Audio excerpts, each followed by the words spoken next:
Hello. It was a warm summer's day.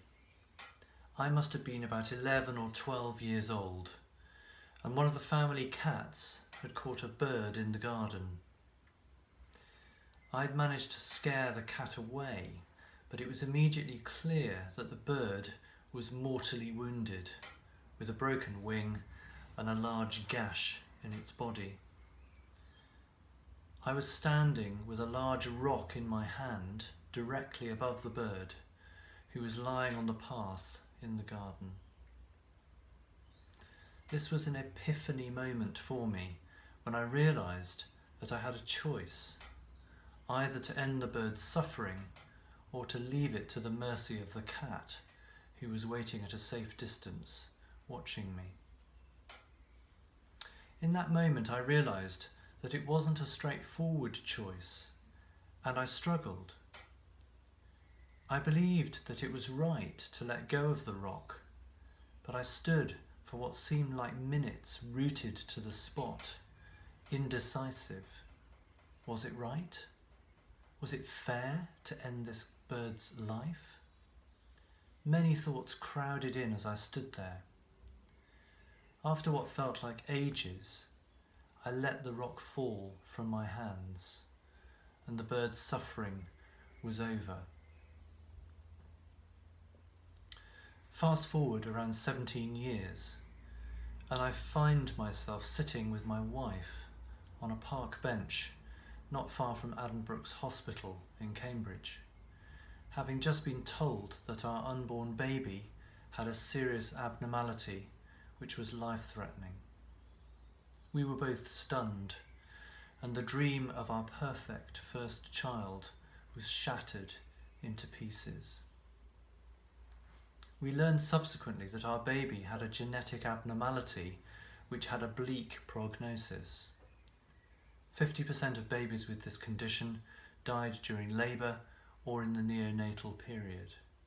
The other 50% died within 10 months.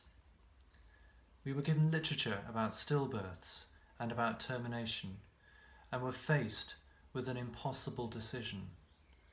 Was it right to choose a termination of the pregnancy in such a circumstance? The law said yes, but our hearts cried out in anguish at the thought of agreeing to a termination. To cut a longer story short, you can read it on Facebook in Celia's story. We weighed up all of the facts that we could get hold of. We prayed about it. We talked about it.